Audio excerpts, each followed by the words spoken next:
Halo Sobat Cupang Keran, kita ketemu lagi di channel Cupang Keran. Pada kesempatan kali ini, Cupang Keran akan membahas tentang wadah apa saja yang bisa digunakan untuk kelangsungan hidup ikan cupang atau betta fish. Kalau dulu, saya pernah taruh ikan cupang di akuarium yang kotak atau persegi dan yang bulat. Itu menurut saya sah-sah saja. Sobat Cupang Keran, banyak orang yang bilang tempat atau wadah cupang itu adalah soliter. Namun, sepaham saya, arti dari kata soliter itu adalah sendiri atau menyendiri. Kenapa begitu? Karena cupang yang sudah dewasa itu tidak bisa dijadikan satu dalam satu wadah. Kenapa? Karena akan berantem.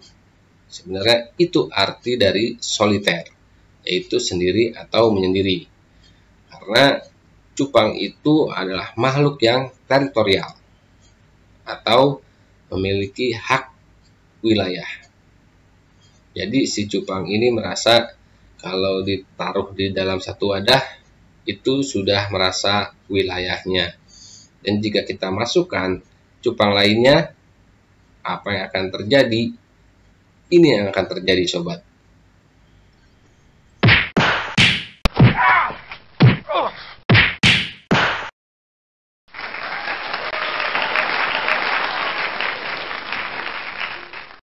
Seperti cupang saya yang ini saya tempatkan di soliter akrilik dan sendirian karena cupang ini sudah berumur dewasa. Namun Sobat Cupang Keran, banyak pertanyaan sebenarnya di mana saja sih cupang itu bisa ditempatkan? Kalau menurut saya pribadi, cupang itu bisa ditempatkan di mana saja asal sesuai dengan kebutuhan si cupang itu sendiri. Misal kita taruh di ember 4 liter atau 10 liter atau ember untuk ngepel atau ember untuk bekas es krim atau ember untuk ngaduk semen, itu sah-sah saja. Dan ada juga soliter yang terbuat dari kaca, itu juga menurut saya sah-sah saja. Soliter dari kaca ini ukurannya bermacam-macam ya sobat. Dan ada juga fungsi dari soliter kaca ini sesuai dengan jenisnya. Nanti kita akan bahas lebih dalam lagi. Namun selain soliter kaca ini, ada juga soliter atau wadah yang terbuat dari plastik, yaitu toples. Yang toples kiri ini ukuran 2 liter ya sobat. Kemudian yang kanan ini 4 liter. Yang kiri ini 2 liter untuk penyembuhan cupang kalau saya. Kalau yang 4 liter saya gunakan sehari-hari seperti ini. Yang 4 liter ini tentunya space-nya atau ruangnya lebih besar daripada yang 2 liter. Nah, ini seperti yang saya bilang sebelumnya di awal video, makhluk hidup juga itu punya hak ya sobat ya. Jadi kita harus memperhatikan juga tempat hidupnya. Kalau saya ukur dari space atau ruang yang soliter toples 2 liter dan 4 liter ini beda jauh sobat ya. Space-nya atau ruangnya lebih besar yang ukuran 4 liter. Jadi yang 4 liter ini saya gunakan sehari-hari. Karena menurut saya cukup luas. Dia bisa berenang ke sana kemari dan bisa berenang ke atas juga. Kalau yang 2 liter menurut saya agak kecilan ya space-nya atau ruangnya. Tapi tidak menutup kemungkinan ya sobat, cupang itu tidak mesti taruh di soliter seperti punya saya ini atau di toples. Cupang itu bisa taruh di soliter seperti soliter akrilik yang saya tunjukkan sebelumnya ini. Ini biasanya akrilik ini terbuat dari plastik ya, dan lapisannya cukup tebal. Biasanya juga dia digunakan untuk menaruh dokumen atau surat-surat. Biasanya kita lihat di atas meja ya sobat ya, atau brosur-brosur. Ketebalannya pun bervariasi, warnanya pun bervariasi, dan dia juga lumayan kuat ya. Saya pernah punya akrilik yang ketebalannya itu tipis ya, jadi nggak tebal banget tapi tipis, dan itu kurang bagus ya karena cepat pecah. Kemudian kejernihan. Soliter atau wadah kita sebut, karena kita udah biasa menyebut soliter itu wadah cupang atau tempat cupang, yang nggak apa-apa sobat ya, kita sebut saja soliter. Soliter dari plastik seperti yang saya gunakan ini, dari toples ini cukup jernih ya. Jadi saya sudah gunakan soliter plastik seperti toples ini, kemudian akrilik, kemudian kaca juga sudah saya gunakan semua. Itu menurut saya kejernihannya sama saja antara ketiganya.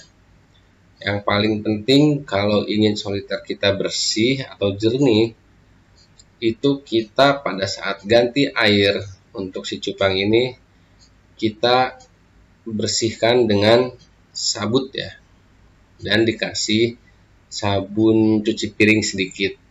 Itu kita gosok, kita bersihkan. Jadi kalau pengalaman saya pribadi, biasanya kalau cuman kita semprot pakai selang atau kita kobok-kobok aja pakai air, itu pengalaman saya setelah saya keringkan menggunakan lap atau tisu, kasat mata ya sobat ya, seperti bekas daun ketapangnya kan coklat ya, itu tidak terlihat dengan mata telanjang. Tapi kalau misalkan saya lap, itu pasti ada sisanya coklat. Nah, kalau saya pribadi, saya selalu bersihkan, saya sikat. Meskipun banyak ya, tapi tetap awet jadinya sobat.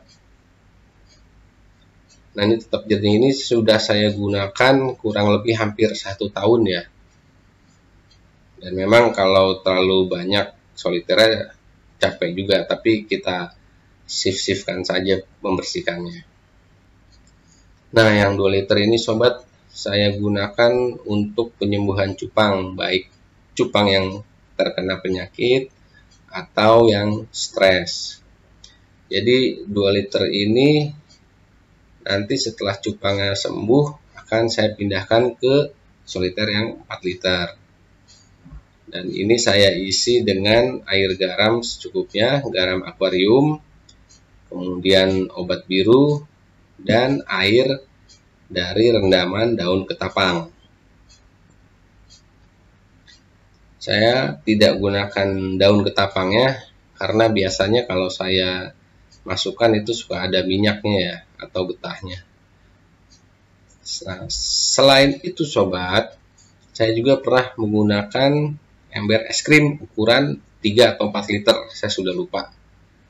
Ini sudah saya tidak gunakan lagi sih. Kemudian juga ember 25 kg ini masih saya gunakan untuk persiapan female betta fish atau ikan cupang female yang akan saya breed. Ini tutupnya saya bolongin untuk udara atau pernapasan si cupang pada saat hujan deras ya sobat ya. Ini saya tutup. Tadinya saya punya ember juga seperti ini, saya bolongin pinggir-pinggirnya dengan niat dan dengan maksud saat hujan deras airnya tidak tertampung banyak, air hujannya tidak tertampung banyak di ember dan bisa keluar sendiri. Namun pengalaman saya pribadi, air hujan itu di tempat saya, di wilayah saya itu tidak bagus. Jadi air yang bercampur itu dalam beberapa hari itu cupang saya itu jadi kuncup, dan itu pasti terjadi, pasti kuncup.